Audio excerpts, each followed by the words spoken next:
Hi friends, आज हम देखने वाले हैं क्लास 12 के फिजिक्स के चैप्टर 1 के ऑब्जेक्टिव सेशन 3। हम ऑब्जेक्टिव सेशन 1 और सेशन 2 कर लिए थे, जिसमें हम 40 क्वेश्चन किए थे और इसमें हम आगे क्वेश्चन करने वाले हैं। तो हमारा अगला क्वेश्चन है क्या कि एक विद्युत द्विध्रुव एक पृष्ठ से घिरा हुआ है, पृष्ठ पर कुल फ्लक्स क्या होगा। तो यानी कह रहे हैं कि एक विद्युत द्विध्रुव है जो कि एक पृष्ठ से घिरा हुआ है, इसके अंदर पूछ रहे हैं कि इस पृष्ठ पर कुल फ्लक्स क्या होगा। तो इस पृष्ठ पर कुल फ्लक्स हमारा शून्य होगा, यानी कि कभी भी कोई पृष्ठ से अंदर घिरा हुआ हो, फ्लक्स हो या फिर चार्ज हो, उसके अंदर शून्य होता है। तो इसका राइट आंसर हो जाएगा बी नंबर। देखते हैं हमारा नेक्स्ट क्वेश्चन क्या है। हमारा नेक्स्ट क्वेश्चन है किसी वस्तु पर 1 कूलम आवेश तब संभव है जब उससे निकाले गए इलेक्ट्रॉनों की संख्या कितनी होनी चाहिए। तो इसका राइट आंसर होगा हमारा 6.25 इंटू 10 के पावर 18 कूलम, यानी कि हमारा इसका राइट आंसर क्या हो जाएगा सी नंबर। देखते हैं हमारा नेक्स्ट क्वेश्चन। हमारा नेक्स्ट क्वेश्चन है किसी अनावेशित वस्तु पर 1 कूलम आवेश होने के लिए उसमें से निकाले गए इलेक्ट्रॉनों की संख्या कितनी होनी चाहिए। तो 6.25 इंटू 10 के पावर 18 कूलम होनी चाहिए। हमारा दो ऑप्शन एक ही जैसा दिया है, ए और बी, तो इसमें इसका माइनस होगा और इसमें ये वाला प्लस होगा। तो इसका हमारा राइट आंसर हो जाएगा ए नंबर, यानी कि 6.25 इंटू 10 के पावर 18 कूलम। देखते हैं हम नेक्स्ट क्वेश्चन। एक विद्युत द्विध्रुव एक पृष्ठ से घिरा हुआ है, एक विद्युत द्विध्रुव है जो कि एक पृष्ठ से घिरा हुआ है, पृष्ठ पर कुल विद्युतीय फ्लक्स कितना होगा। तो इसका राइट आंसर हो जाएगा शून्य। अभी हमने ये देखा है क्वेश्चन, इसका राइट आंसर हमारा शून्य हो जाएगा।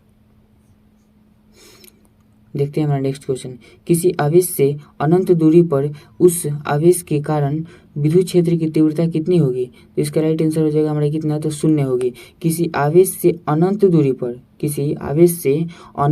पर उस आवेश के कारण विद्युत क्षेत्र की तीव्रता क्या होगी।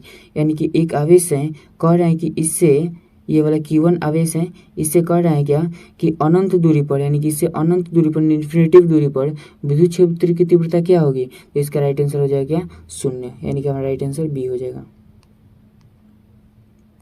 देखते हैं हम नेक्स्ट क्वेश्चन। हमारा नेक्स्ट क्वेश्चन है यदि दो आवेशों की दूरी बढ़ा दी जाए तो आवेशों के विद्युतीय स्थितिज ऊर्जा का मान कितना होगा। तो यदि दो आवेशों के बीच, यानी कि कह रहा है कि ये आवेश एक Q1 आवेश है, एक Q1 आवेश है और एक Q2 आवेश है, और बोल रहे हैं कि इस दोनों के बीच की दूरी बढ़ा दी जाए, तो आवेशों की स्थितिज ऊर्जा का मान क्या होगा। घटेगा या फिर बढ़ेगा या फिर अपरिवर्तित रहेगा, या फिर बढ़ भी सकता है और घट भी सकता है।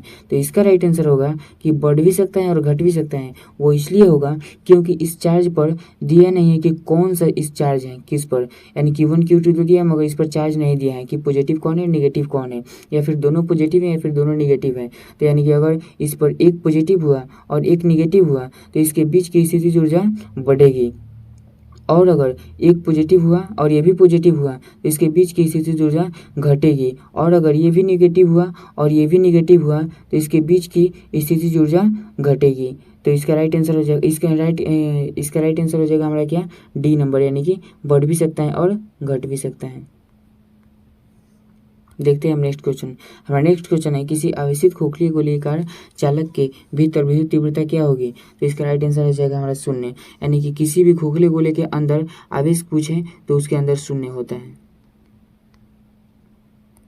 हमारा नेक्स्ट क्वेश्चन है फ्लक्स घनत्व का मात्रक होता है। तो फ्लक्स यानी कि कह रहे हैं कि विद्युत फ्लक्स का ऐसे मात्रक क्या होता है, यानी घनत्व का मात्रक, यानी विद्युत फ्लक्स का घनत्व का ऐसे मात्रक। तो हमारा इसका राइट आंसर हो जाएगा क्या, यानी कि बी नंबर टेस्ला हो जाएगा, जिसे हम टी से रिप्रेजेंट करते हैं, बड़ा टी से रिप्रेजेंट करते हैं। देखते हैं हमारा नेक्स्ट क्वेश्चन क्या है। हमारा नेक्स्ट क्वेश्चन है आवेश ए एवं बी एक दूसरे को आकर्षित करते हैं, आवेश बी एवं सी भी एक दूसरे को आकर्षित करते हैं, तब ए और सी क्या होंगे। यानी कह रहा है कि ए और बी हैं जो कि एक दूसरे को आकर्षित करता है, ये वाला ए है और ये वाला बी है। तो इस पर क्या होगा, एक पॉजिटिव होगा और एक निगेटिव होगा, या फिर ये पॉजिटिव हो या फिर ये नेगेटिव हो, या फिर ये नेगेटिव हो पॉजिटिव हो और ये नेगेटिव हो। तो और ए और बी ये वाला है, और फिर कह रहे हैं कि बी और सी भी एक दूसरे को आकर्षित करते हैं। तो माने बी वाला माइनस है तो सी वाला क्या होगा, सी वाला पॉजिटिव होगा। अब सी वाला पॉजिटिव होगा तो फिर कह रहे हैं ए एवं सी क्या होगा, ए और सी एक दूसरे को आकर्षित करेंगे या फिर विकर्षित करेंगे। तो इसमें जब एक समान आवेश रहता है दोनों पर तो वो एक दूसरे को यानी कि रिपल्स करते हैं, एक दूसरे को विकर्षित करते हैं। और जब यानी कि इस डिफरेंस रहता है, इस पर भी अलग रहता है, उस पर भी अलग अलग आवेश रहता है, तो एक दूसरे को आकर्षित करते हैं। तो इस पर अलग अलग आवेश हैं, यानी कि ए पर प्लस है और सी पर माइनस है, तो एक दूसरे को अट्रैक्टिव करेगी, एक दूसरे को यानी कि प्रतिकर्षित करेगी, क्योंकि इस पर प्लस है और इस पर भी प्लस है। तो इसका राइट आंसर क्या हो जाएगा हमारा, इसका राइट आंसर हमारा हो जाएगा बी नंबर, यानी कि एक दूसरे को प्रतिकर्षित करता है। देखते हैं हमारा नेक्स्ट क्वेश्चन क्या है। हमारा नेक्स्ट क्वेश्चन है, एक अनावेशित धातु कण को एक धनावेशित धातु प्लेट के नजदीक लाया जाता है तो धातु कण पर विद्युतीय बल क्या होगा। तो इसके होगा, इसका राइट आंसर होगा हमारा ए होगा, यानी कि प्लेट की तरफ होगा। देखते हैं हमारा नेक्स्ट क्वेश्चन क्या है। तो हमारा नेक्स्ट क्वेश्चन है, दो चालकों के बीच आवेशों के वितरण से होने वाली ऊर्जा की हानि निर्भर करती है। तो इसका राइट आंसर हो जाएगा विभवांतर के वर्ग पर, यानी कि दो चालकों या फिर दो तारों के बीच आवेशों के वितरण से होने वाली ऊर्जा की हानि जो यानी कि इससे खर्च होता है ऊर्जा, वो किस पर निर्भर करती है, तो विभवांतर के वर्ग पर निर्भर करती है। हमारा राइट आंसर बी हो जाएगा। हमारा नेक्स्ट क्वेश्चन देखते हैं क्या है। एक बिंदु आवेश को एक दूसरे बिंदु आवेश के चारों तरफ वृत्ताकार पथ पर घुमाया जाता है, विद्युतीय क्षेत्र के द्वारा किया गया कार्य क्या होगा। कह रहा है कि एक बिंदु आवेश है को दूसरे बिंदु आवेश Q के चारों तरफ वृत्ताकार पथ पर घुमाया जाता है तो विद्युतीय क्षेत्र के द्वारा किया गया कार्य क्या होगा। तो इसका राइट आंसर हमारा हो जाएगा क्या, ए नंबर, यानी कि इसका राइट आंसर 0 हो जाएगा। देखते हैं हमारा नेक्स्ट क्वेश्चन क्या है। तो हमारा नेक्स्ट क्वेश्चन है, आवेश का ऐसे मतलब क्या होता है। तो आवेश का यानी कि चार्ज का ऐसा यूनिट क्या होता है। तो चार्ज का ऐसा यूनिट हमारा क्या होता है, तो कूलम्ब होता है, यानी कि डी नंबर इसका राइट आंसर हो जाएगा। देखते हैं हमारा नेक्स्ट क्वेश्चन क्या है। हमारा नेक्स्ट क्वेश्चन है, आवेश की बीमा क्या होती है। तो आवेश की बीमा 80 होती है, आवेश की बीमा 80, यानी कि ए नंबर ऑप्शन हो जाएगा।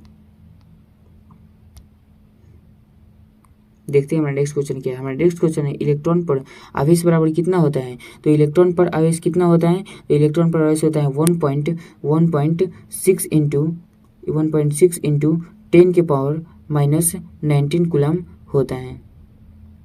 इसका राइट आंसर हमारा क्या हो जाएगा, बी नंबर।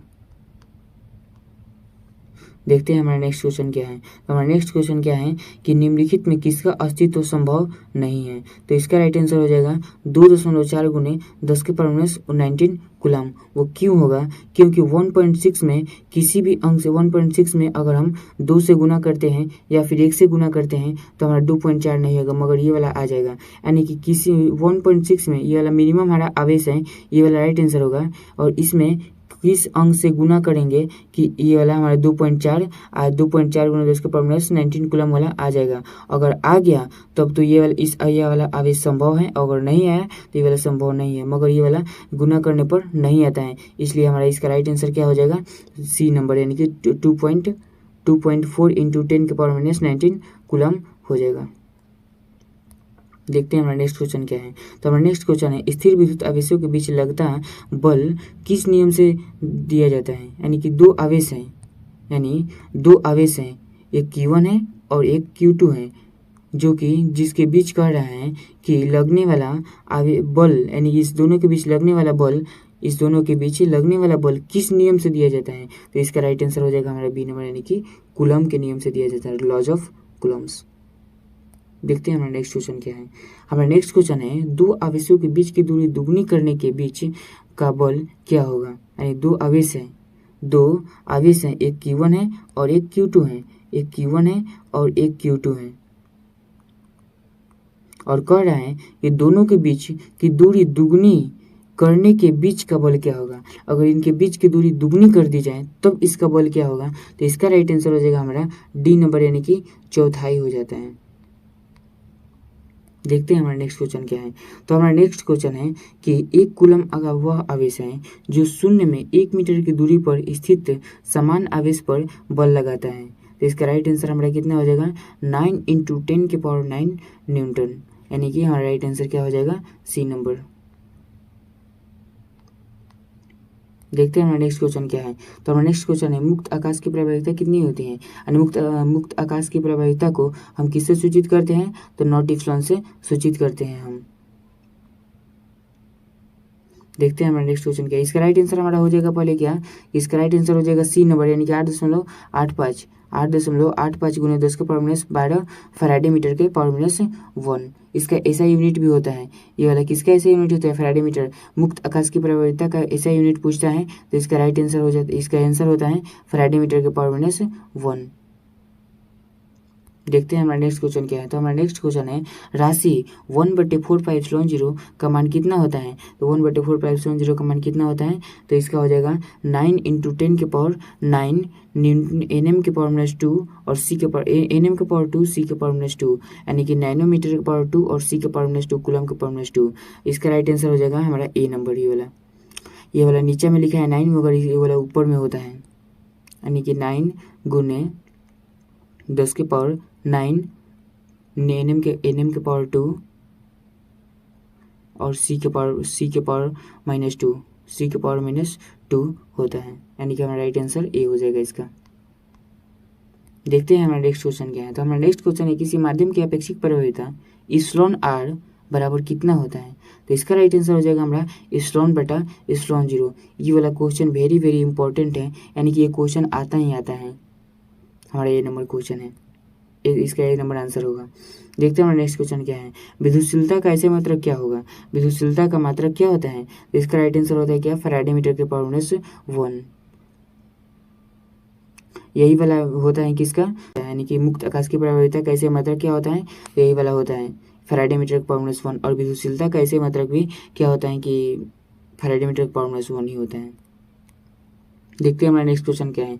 किसी विद्युतीय क्षेत्र में किसी बिंदु पर परीक्षण आवेश Q0 पर लगा विद्युतीय बल हो तो वेक्टर F तो उस पर विद्युत बल तो उस बिंदु पर विद्युत तीव्रता क्या होगी। तो इसका राइट आंसर हो जाएगा कि हमारा वेक्टर E बराबर वेक्टर F बटा Q0, यानी कि इस हमारा राइट आंसर ए हो जाएगा। देखते हैं हमारा नेक्स्ट क्वेश्चन क्या है। तो हमारा नेक्स्ट क्वेश्चन है विद्युत क्षेत्र की तीव्रता का मात्रक क्या होता है। तो विद्युत क्षेत्र की तीव्रता का मात्रक होता है न्यूटन कूलम के पावर माइनस 1, जिसे हम NC के पावर माइनस 1 से रिप्रेजेंट करते हैं। हमारा राइट आंसर हो जाएगा क्या, बी नंबर। देखते हैं हमारा नेक्स्ट क्वेश्चन क्या है। हमारा नेक्स्ट क्वेश्चन है विद्युत क्षेत्र की तीव्रता की विमा क्या होती है। तो इसका राइट आंसर हो जाएगा MLT के पावर माइनस 2 और A के पावर माइनस 1, यानी कि हमारा राइट आंसर हो जाएगा ए नंबर। देखते हैं हमारा नेक्स्ट क्वेश्चन क्या है। हमारा नेक्स्ट क्वेश्चन है समरूप विद्युतीय क्षेत्र की तीव्रता वेक्टर E हो तब इसमें रखे गए प्लस Q आवेश पर लगा बल क्या होगा। तो इसका राइट आंसर हो जाएगा हमारा ए नंबर, यानी कि वेक्टर F बराबर QE। F का मतलब होता है बल, Q का मतलब आवेश और E का मतलब इलेक्ट्रॉन, यानी E का मतलब विद्युत क्षेत्र की तीव्रता को रिप्रेजेंट करते हैं E से हम। तो हमारा नेक्स्ट क्वेश्चन देखते हैं क्या है। तो एक क्वेश्चन है एक बिंदु आवेश Q से r दूरी पर विद्युत क्षेत्र की तीव्रता का परिमाण क्या होगा। तो इसका राइट आंसर हो जाएगा क्या 1/4πε0 या फिर नॉट इप्सिलॉन इंटू Q बटा मोड Q बटा r²। हम इसको मोड से रिप्रेजेंट करते हैं, मोड से Q बटा कितना हो जाएगा, तो इसका हो जाएगा r², यानी हमारा राइट आंसर हो जाएगा बी नंबर। देखते हैं हमारा नेक्स्ट क्वेश्चन क्या है। तो हमारा नेक्स्ट क्वेश्चन है एक प्रोटॉन एवं इलेक्ट्रॉन को समान विद्युत क्षेत्र में रखा जाता है। तो एक प्रोटॉन एवं इलेक्ट्रॉन को समान विद्युत क्षेत्र में रखा जाता है तो विद्युतीय बलों के परिमाण के बराबर होते हैं। इसका राइट आंसर हमारा बी हो जाएगा, यानी कि एक इलेक्ट्रॉन और एक प्रोटॉन को समान विद्युत क्षेत्र में, यानी कि एक विद्युत क्षेत्र है, ये वाला विद्युत क्षेत्र है ये वाला, और इसमें रखा गया है प्रोटॉन, और ये वाला प्रोटॉन है और ये वाला इलेक्ट्रॉन तो रखा गया है। तो पूछ रहा है कि इस पर क्या होगा, तो विद्युतीय बलों के परिमाण बराबर होंगे, यानी दोनों के बल के परिमाण बराबर होंगे। इसका राइट आंसर हो जाएगा बी नंबर। हमारा नेक्स्ट क्वेश्चन देखते हैं क्या है। निम्नलिखित में कौन सदिश राशि है। तो इसका राइट आंसर हमारा क्या हो जाएगा, तो विद्युत तीव्रता, यानी कि हमारा राइट आंसर सी हो जाएगा।